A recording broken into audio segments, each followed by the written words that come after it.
que... Ah oui, voilà, donc ça a été coupé.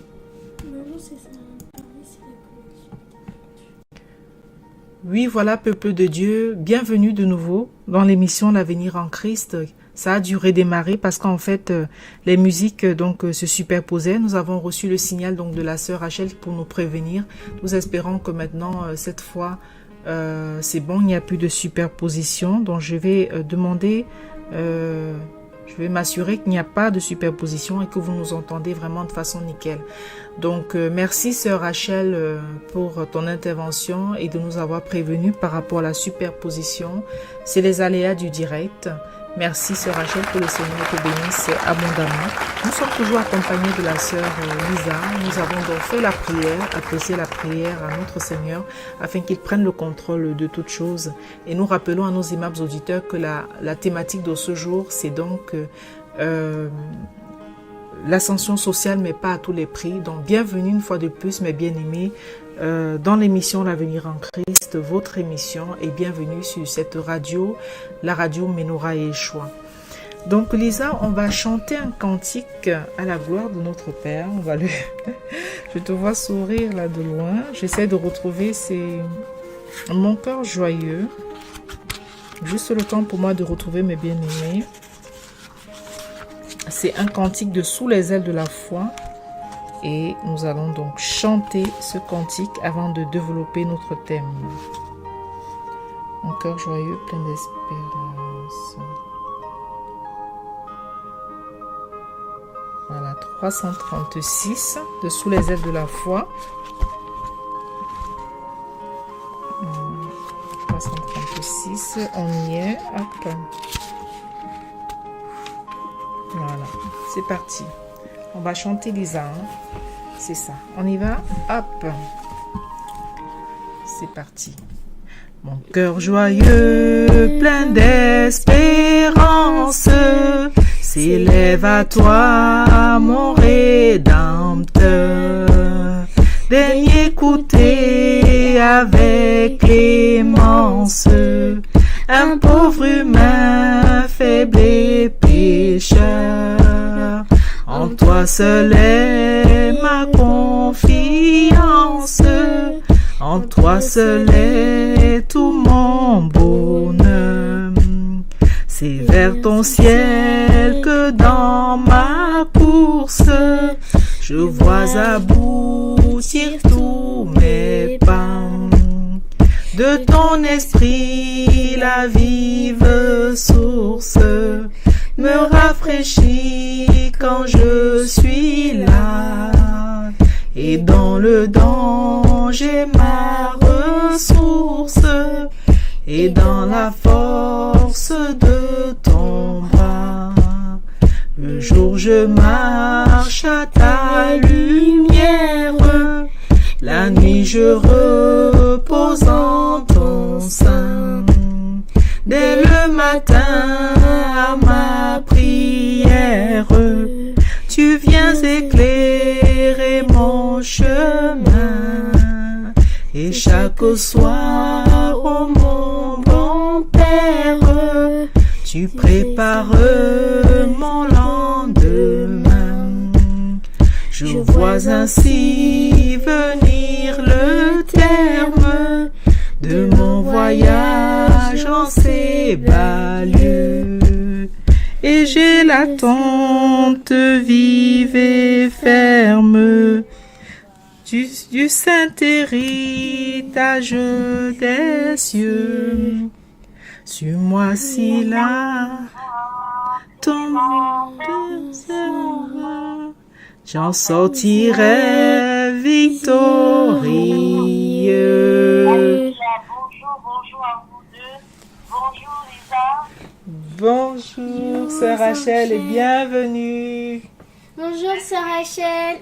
Merci, bonjour sœur Nadia, bonjour Lisa. Je voulais juste compléter la dernière phrase avec vous. Très bonne émission en tout cas et que le Seigneur prenne le contrôle de tout. Au nom de Jésus, Amen. Merci beaucoup, sœur Rachel, de nous avoir jointes pour ce cantique. Notre cœur est joyeux et nous attendons au Seigneur et effectivement, Nous avons l'attente vive et ferme du saint héritage des cieux. Alléluia. Alléluia. Alléluia. Vraiment très bonne émission et à tout à l'heure. En tout cas. Tout à l'heure, sœur Rachel. Merci beaucoup. Que Dieu te bénisse. Amen. Voilà, mes bien-aimés, et à la sœur Rachel qui nous a donc joint pour nous accompagner dans ce magnifique cantique de Sous les ailes de la foi. C'est une espérance, c'est l'espérance véritablement que nous avons en Christ. Sois abondamment bénie, sœur Rachel, et merci beaucoup de ton passage avec nous. Donc, nous vous le disions, mes bien-aimés, là, c'est le sujet que nous allons développer aujourd'hui. Et donc, en fait, la mobilité sociale est... donc, pour ceux qui ont écouté la première partie, donc avant l'interruption, donc on expliquait avec Lisa, tu te rappelles? Oui. Voilà, donc la mobilité sociale donc concerne les changements de statut social des individus ou des groupes sociaux au cours du temps, ainsi que les différences. Ça étudie également les différences entre le statut social des parents et celui de leurs enfants, donc de la génération N-1 à la génération 1. Donc, c'est un concept en fait pour analyser la structure sociale. Et donc, la mobilité sociale, c'est très souvent le synonyme d'ascension sociale. On utilise beaucoup plus même d'ailleurs l'ascension sociale dans les médias ou même par les hommes politiques. Et ça fait donc opposition à la reproduction sociale. Donc, c'est-à-dire la reproduction des mêmes classes sociale. Donc voilà, alors donc c'est vraiment un des fondements de la différence, donc du clivage par exemple entre droite et gauche et des différentes formes d'individualisme. La gauche, voilà, va souvent dire oui, voilà, il faut éviter donc qu'on en arrive à la fracture sociale, à l'exclusion sociale. Il faut donc une forme d'ascension sociale. Et la droite aussi n'en sera pas, voilà, c'est pas parce qu'on est de droite que les gens n'aspirent pas aussi à une certaine ascension sociale. Mais en fait, c'est très souvent utilisé de manière politique pour faire comme si, voilà, il y a certains qui pensent à l'ascension sociale et d'autres non. Alors, ça permet, comme on le disait, de vérifier, de regarder si au niveau donc de la génération N-1, donc de nos parents et de la génération actuelle, il y a une amélioration du statut social. Et donc, il y a des études qui ont donc essayé de classer l'évolution des enfants des classes populaires en fonction, par exemple, de leur département de naissance. Et il y a des départements, donc d'après ces études-là, ils disent que selon qu'on est enfant d'ouvrier ou d'employé, donc selon qu'on soit issu d'une classe sociale avec des revenus moindres, les chances d'ascension sociale vont varier, par exemple du simple au double en fonction du département de naissance. Et dans la région, donc Île-de-France en France par exemple, dans la région parisienne, la Bretagne, les Midi-Pyrénées, les études montrent que l'ascension sociale fonctionne plutôt bien, et alors que dans le même temps ça fonctionne mal dans les régions comme le Poitou-Charentes, la Picardie, le Nord-Pas-de-Calais, où il n'y a pas de différence justement d'évolution sociale entre la génération N-1 et la génération N. Alors, il y a des facteurs qui expliquent cela, l'éducation et l'obtention d'un diplôme supérieur, etc. Alors, voilà, bien aimé, ce que nous pouvions donc expliquer un petit peu donc sur l'ascension sociale. Oui, l'ascension sociale, comme on vous l'a dit, mais pas à tous les prix. Nous allons le dire que nous allons partager, pas à tous les prix. Nous allons expliquer pourquoi et nous allons donc d'ascension qui doit nous intéresser en tant que chrétiens, voilà. Et aussi les compromissions à ne pas, sur lesquelles vraiment il ne faudrait pas aller juste à cause de ces problèmes d'ascension sociale. Donc Lisa, si tu veux bien, tu vas nous nous allons partager quelques versets bibliques, mais bien aimés, nous allons donc lire dans Luc 16 des versets 1 à 2, des versets dans la version de Jean-Frédéric Osteval de 1825. Nous lisons. Jésus disait aussi à ses disciples, un homme riche avait un économe qui fut accusé devant lui de lui dissiper son bien. Et l'ayant fait venir, il lui dit, qu'est-ce que j'entends dire de toi? Rends compte de ton administration, car tu ne pourras plus administrer mon bien. Alléluia. Rends compte de ton administration. Rends compte. Explique ce que tu as fait pendant que des choses t'étaient confiées à faire. Qu'en as-tu fait? Rends compte de ton administration. Tu as dissipé les biens que ton maître t'a confié de gérer. Tu les as détournés. Et rends compte de ton administration, car tu ne pourras plus administrer les biens de celui qui t'a fait confiance. Nous allons poursuivre, Lisa, avec le même chapitre, donc toujours le chapitre de Luc, des versets 10 à 13 cette fois. Celui qui est fidèle dans les petites choses sera aussi fidèle dans les grandes. Et celui qui est injuste dans les petites choses sera aussi injuste dans les grandes. Si donc vous n'avez pas été fidèle dans les richesses injustes, qui vous confiera les véritables richesses? Et si vous n'avez pas été fidèle dans ce qui est à autrui, qui vous donnera ce qui est à vous? Nul serviteur ne peut servir deux maîtres, car où il haïra l'un et aimera l'autre, où il s'attachera à l'un et méprisera l'autre. Vous ne pouvez pas servir Dieu et Mammon. Alléluia. Effectivement, mes bien-aimés, nous ne pouvons servir à la fois Dieu et Mammon. Nous ne pouvons à la fois servir Dieu et le diable. Et ce passage est très riche de Luc 16, des versets 10 à 13. Celui qui a été fidèle dans les petites choses le sera aussi dans les grandes. Celui qui a été fidèle dans les petites choses le sera aussi dans les grandes. Encore une fois, ici, mes bien-aimés, il est question donc de la suite, donc de la gestion dont Jésus parlait. Par exemple, il y a une de nos connaissances, enfin une de mes connaissances qui a eu par exemple, bon, je ne vais pas citer, je ne vais pas dire la connaissance, mais supposez simplement que vous ayez par exemple besoin d'un emprunt bancaire pour développer votre activité, voilà, ou alors pour démarrer une activité. Et qu'au départ, la banque vous donne un petit capital, un capital réduit, vous vous battez, vous travaillez bien, vous réussissez donc à tout rembourser, intérêts compris. Et bien la prochaine fois que vous allez vous présenter à la banque, même si c'est pour demander un capital supérieur, la banque sera encline à vous octroyer le prêt. Pourquoi? Parce que vous aurez honoré vos engagements jusqu'au bout. Vous aurez été fidèle dans le peu qui vous a été donné, alors peut-être les choses plus grandes pourront vous seront octroyées. Et ce passage rajoute également, si vous n'avez pas été fidèle dans ce qui est à autrui, qui vous donnera ce qui est à vous? Vous vous rappelez de la parole que le Seigneur avait dit, voilà, à celui qui n'a pas, on ôtera même le peu qu'il a. Celui qui a, on donnera plus, mais celui qui n'a pas, on ôtera même le peu qu'il a. Ce passage-là me fait penser à ça. Si vous n'avez pas été fidèle dans ce qui est autrui, qui vous donnera ce qui est à vous? Donc ce qui est à vous risque même de vous échapper encore, mes bien-aimés. Donc prenons véritablement garde à cette fidélité dans la gestion, à cette fidélité. Et à se rappeler effectivement que nous ne pouvons servir de maître. Nous ne pouvons à la fois suivre Jésus et le diable. Ce n'est pas possible. Nous devons trancher à un moment donné. Nous devons faire notre choix. Nous devons faire notre choix. Donc dans le travail que nous sommes amenés à faire, être fidèle, travailler justement, faire ce qu'on peut pour faire correctement le travail, profiter de cette ascension sociale, mais pas à tous les prix, pas au point de régner le Seigneur, pas au point de dire voilà, on jongle entre Jésus et le diable. Non, c'est absolument pas possible.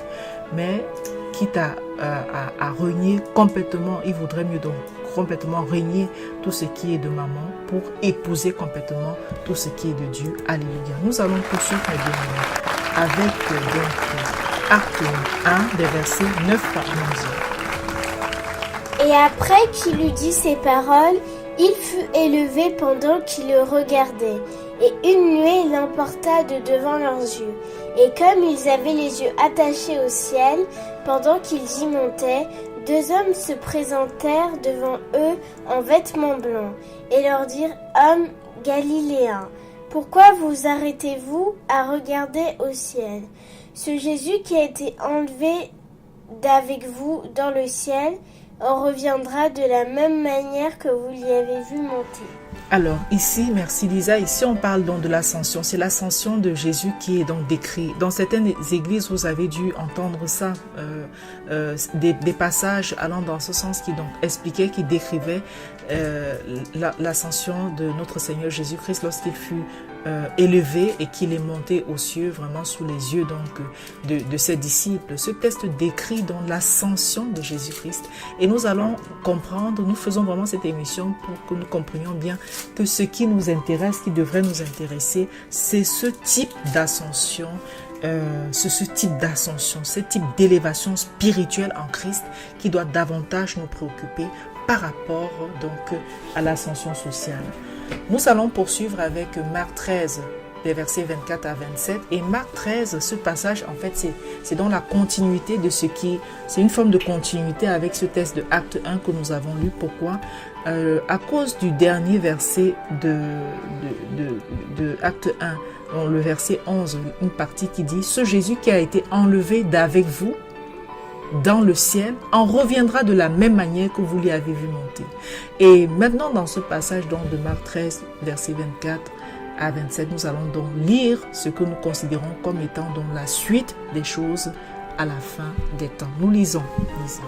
En ces jours-là, après cette affliction, le soleil sera obscurci, la lune ne donnera point sa lumière, les étoiles du ciel tomberont et les puissances qui sont dans les cieux seront ébranlées. Et alors on verra le Fils de l'homme venir sur les nuées, avec une grande puissance et une grande gloire. Et il enverra ses anges pour rassembler ses élus des 4 vents, depuis les extrémités de la terre jusqu'aux extrémités du ciel. Alléluia. Merci Seigneur, merci Lisa. Effectivement, lorsque le Fils de l'homme, lorsque notre Seigneur Jésus reviendra, il reviendra de cette façon que ça avait été décrit dans Acte 1 qu'on a lu. De la même manière qu'on l'a vu, que les disciples l'ont vu y monter, c'est de cette même manière-là qu'il reviendra. Et il reviendra donc après cette affliction que le Seigneur a décrit dans les différents chapitres de la Bible, que ce soit Marc 24, que ce soit Luc, que ce soit même Matthieu 24, que ce soit Marc, que ce soit donc Luc. Il reviendra après toutes ces afflictions-là soit passées, après que le soleil se soit obscurci, après que la lune ne donnera plus de lumière, et que les étoiles du ciel tomberont donc, et que les puissances qui sont dans les cieux seront ébranlées. Alors, on verra le Fils de l'homme venir sur les nuées avec une grande puissance et une grande gloire. Il enverra ses anges pour rassembler ses élus des 4 vents depuis les extrémités de la terre jusqu'aux extrémités du ciel. Voilà. Le Seigneur Jésus reviendra, mes bien-aimés. Il va revenir tel que décrit donc dans la parole du Seigneur, dans la Sainte Bible. Et qu'est-ce qui va se passer? Pourquoi est-ce qu'il va revenir? Eh bien, c'est ce que nous allons voir tout de suite donc dans 1 Thessaloniciens 4, des versets 15 à 18. Nous allons partager ce passage avant de développer maintenant un peu plus en profondeur notre thématique. Pas en profondeur, mais en complément, parce que la chose la plus profonde, c'est de la parole du Seigneur. Nous lisons dans 1 Thessaloniciens 4, des versets 15 à 18. Car nous vous déclarons ceci par la parole du Seigneur, c'est que nous qui vivrons et qui resterons sur la terre, à la venue du Seigneur, nous ne préviendrons point ceux qui seront morts, car le Seigneur lui-même descendra du ciel dès qu'il aura donné le signal par la voix d'un archange et par la trompette de Dieu. Et ceux qui seront morts en Christ ressusciteront premièrement.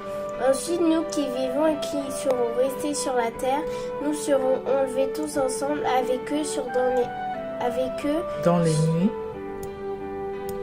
Avec eux dans les nuées. Avec eux dans les nuées au devant du Seigneur, en l'air. Et ainsi, nous serons toujours avec le Seigneur. C'est pourquoi consolez-vous les uns et les autres en ces paroles. Amen, amen, amen, amen. Merci Seigneur. Merci beaucoup Lisa. Alors mes bien-aimés, une fois donc le Seigneur Jésus sera venu, qu'est-ce qui va se passer? Il y aura donc la trompette qui va sonner. La trompette qui va sonner, il va descendre. Ceux qui seront morts en Christ ressusciteront premièrement. Et ensuite, nous qui vivrons, c'est ce que dit la parole. Nous ne savons pas si, Lisa, nous ne savons pas quand. Est-ce qu'on sait quand Christ va revenir? Personne ne sait.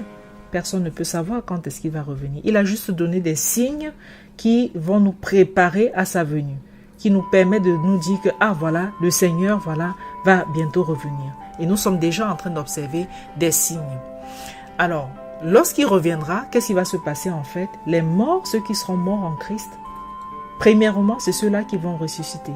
Ensuite, ceux qui seront en vie et qui appartiendront donc au Seigneur, donc, seront enlevés. C'est donc l'enlèvement. Ils seront enlevés dans les nuées et ensemble, nous serons avec le Seigneur pour l'éternité. Oui, tu voulais rajouter quelque chose?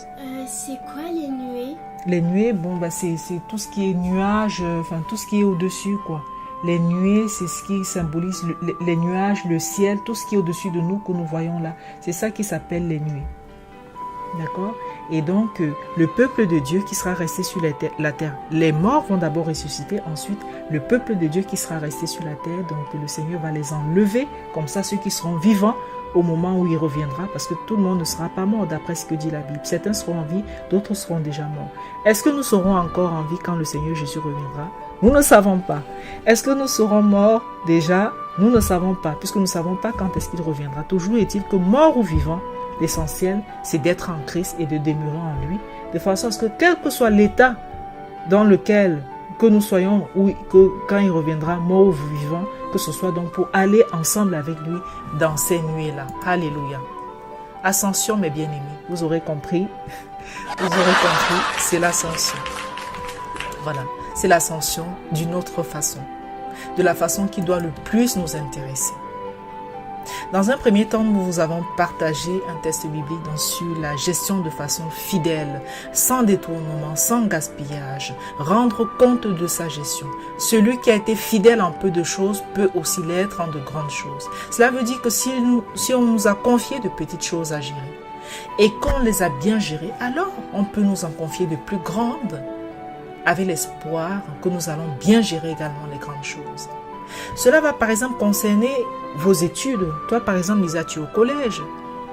Travailler, bien réviser ses leçons, bien faire ses devoirs, être obéissant et respectueux vis-à-vis du personnel enseignant. Et cela pourra nous aider à avoir de bonnes notes, à réussir les études, à avoir les diplômes qu'il faut par la grâce du Seigneur Dieu Tout-Puissant. Être fidèle en peu de choses, la bonne gestion, le bon travail, quel que soit notre statut social, quel que soit l'endroit de la société où nous nous trouvons. Ça, c'est important, mais ce n'est pas essentiel. Et c'est le propos vraiment de cette émission. Donc, est-ce que tu peux me donner un mot d'ailleurs d'encouragement aux élèves qui s'adressent à toi d'ailleurs, hein, parce que voilà, il y a des choses, des conseils qui pourraient s'appliquer à toi également, hein, au collège, etc. C'est important de travailler, c'est important, Lisa, de bien faire, de bien apprendre ces leçons, de respecter les enseignants, de ne pas leur dire n'importe quoi, d'être un bon élève, c'est très important. Ok? Est-ce que tu veux dire quelque chose par rapport à ça avant que je continue? Bien sûr. Je fais passer le message à tous ces étudiants comme moi, que ayez toujours confiance en vous et ne perdez jamais espoir, car avoir l'espoir peut permettre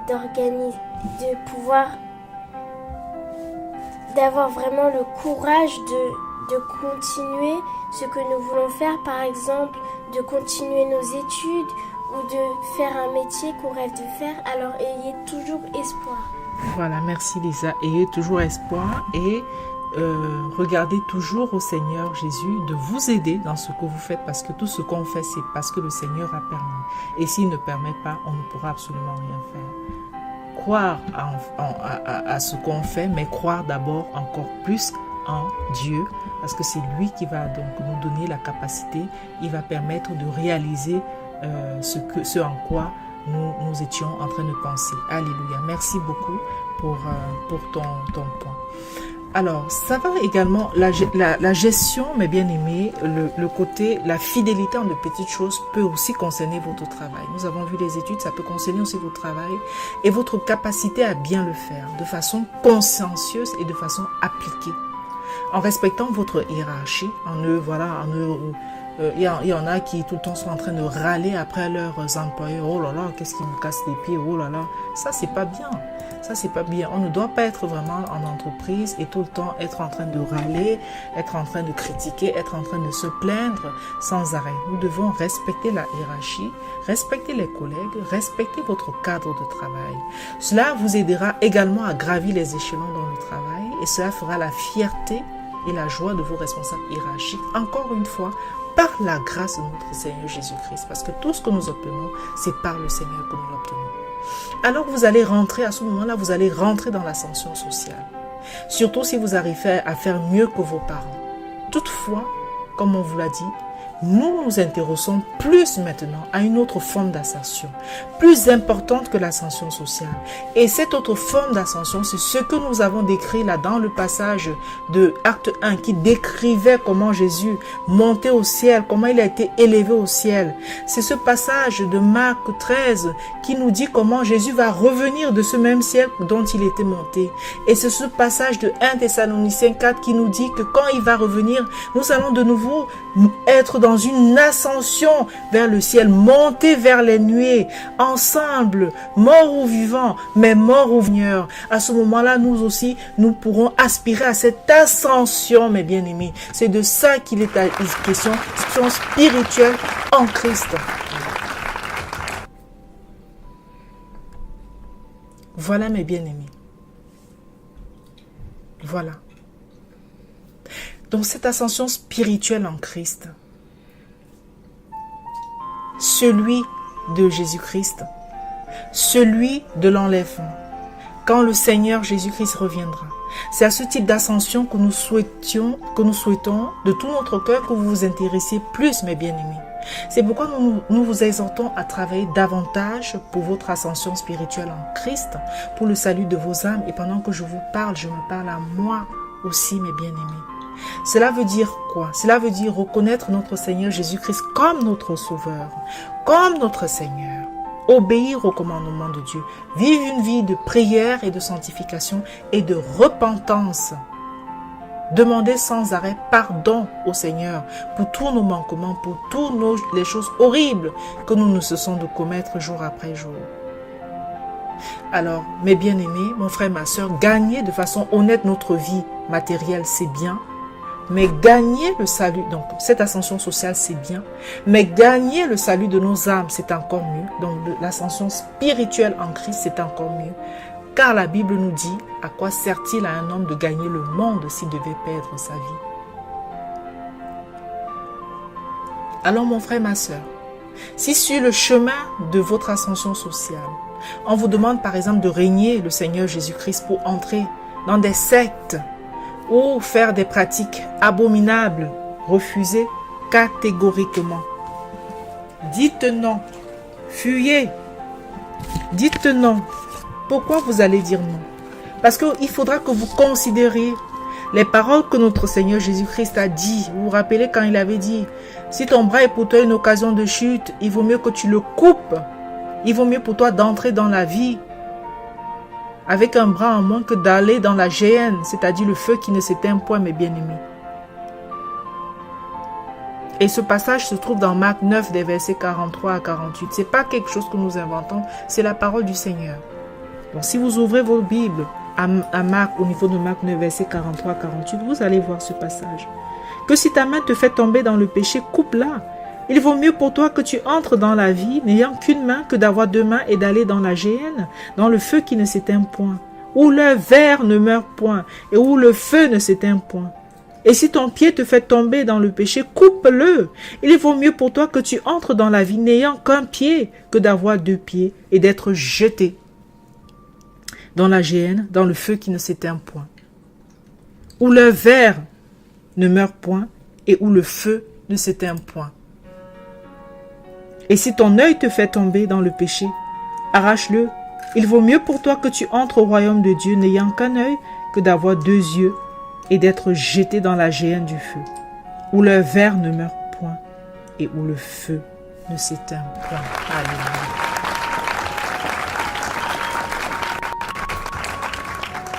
Donc si jamais on vous dit, mes frères et sœurs, vous n'allez plus progresser, vous allez être licencié.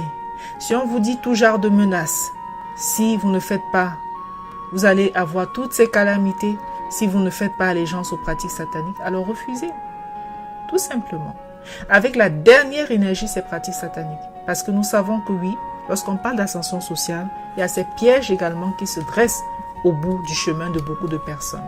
Vous allez être au cas dans une entreprise. Et à un moment donné, on va vous dire, oui, bon, si tu veux progresser un peu plus, il faut que tu entres par exemple dans la franc-maçonnerie. Il faut que tu entres par exemple dans la Rose-aux-Croix. Il faut que tu fasses ceci. Il faut que tu fasses cela. Il faut que tu fasses des pratiques abominables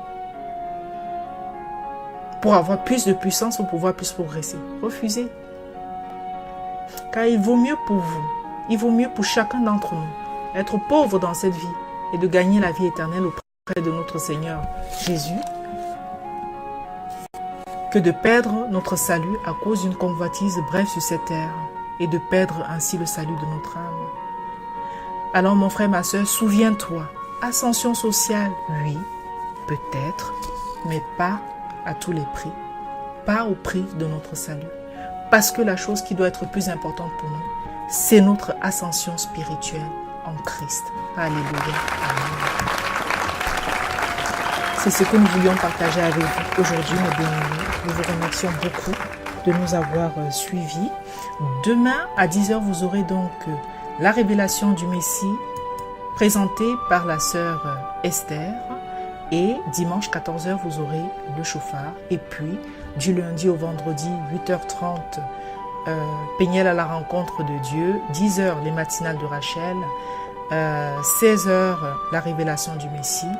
Et puis, donc, une émission hebdomadaire qui porte sur les adultères spirituels tous les lundis à 14h30. Nous bénissons le Seigneur pour toutes ces émissions et nous bénissons le Seigneur qui continue de soutenir les servantes, ces servantes qui œuvrent véritablement à son œuvre pour que son ministère continue d'avancer, continue de croître. Bon voilà Lisa, nous sommes arrivés au thème de l'émission. Je te remercie beaucoup de nous avoir assistés aujourd'hui encore. Merci beaucoup, que le Seigneur te bénisse abondamment. Merci maman. Alors, nous allons prier pour mettre un thème à l'émission parce que nous allons passer sur Christ Now Awakening Radio pour la version en langue anglaise de ce programme. Nous prions le Seigneur. Seigneur Dieu notre roi, Dieu plein de bonté et de grâce, nous te bénissons Seigneur pour cette semaine de travail qui va s'achever Seigneur. Nous te remercions Seigneur, permets-nous d'entrer vraiment dans ton repos, dans le Shabbat que tu as sanctifié Seigneur vraiment et de nous reposer. Seigneur, bénis les enseignements qui sont faits sur la radio Père afin que tes enfants soient de plus en plus touchés de par le monde et surtout qu'ils viennent à toi Père, qu'ils soient transformés, qu'ils soient renouvelés par la puissance Père de ton Esprit Saint et que tu accompagnes chacun d'entre nous dans notre marche avec toi.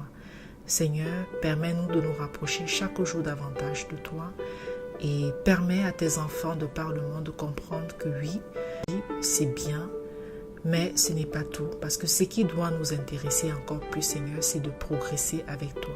Progresser sur le plan matériel, d'accord, mais pas à tous les prix, pas au prix de sacrifier son. Comprendre que le plus important, c'est véritablement le salut que tu nous offres.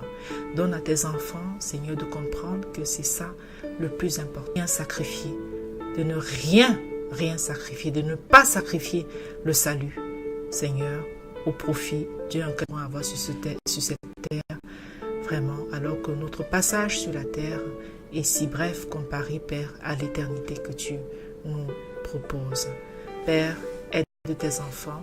Bénis ta servante Lisa qui nous a assisté vraiment pendant l'émission. Bénis moi également, Seigneur, ta servante, Seigneur. Aide chacun d'entre eux dans leurs difficultés. Tu connais ce à quoi ils font face, ce à quoi ils sont confrontés. Ça, chacun des confrontés. Chacun, je t'en prie, Seigneur.